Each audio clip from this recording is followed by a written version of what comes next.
మన రాష్ట్రంలోని అన్ని ప్రాంతాల్లోనూ బహిరంగ సభలు పెట్టాలని పార్టీ నిర్ణయించింది. పార్టీ అధ్యక్షుడు దాంట్లో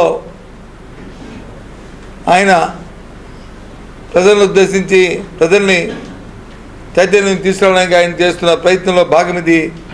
కాబట్టి రాష్ట్రంలో ప్రజానీకం అందరూ కూడా, ముఖ్యంగా విశాఖపట్నం ప్రాంతంలో ఉన్న ప్రజలందరూ కూడా, జిల్లాల ప్రజలందరూ కూడా ఈ సభ రాజకీయ ప్రయోజనాలే కాదు, రాజకీయ ప్రయోజనాల కోసం పెడుతున్న సభ కాదు.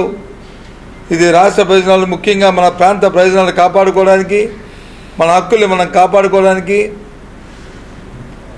మనకిచ్చిన మాటని మనల్ని నెరవేర్చుకునే నేపథ్యం చేయడానికి ఈ సభ. కాబట్టి ప్రతి ఒక్కరూ దీన్ని విజయవంతం చేయవలసిందిగా కోరుకుంటున్నాం. ఆ నేపథ్యంలోనే మరి ఈరోజు భీముల్లో ఇంతకుముందు మా పెద్దలందరూ వచ్చి సమావేశాలు ఏర్పాటు చేసుకున్నారు. ఆ నేపథ్యంలోనే ఇవాళ మేము కూడా మళ్ళీ వచ్చి, నేను కానీ మా అధ్యక్షులు కానీ, మా ఎమ్మెల్యే గారు కానీ, మా పెద్దలకు మా ఇన్ఛార్జీలు కానీ, మా పెద్దలందరం కలిసి కూర్చొని 6వ తారీఖు సభని ఏ విధంగా జయప్రదం చేయాలని, ఏ విధంగా ప్రజలు వస్తున్న నేపథ్యంలో దానికి వారందరిలో చైతన్యం తేవడానికి ఏ కార్యక్రమాలు తీసుకొని చర్చించుకోవడానికి ఈ సమావేశం ఏర్పాటు చేశామని తెలియజేస్తున్నాం.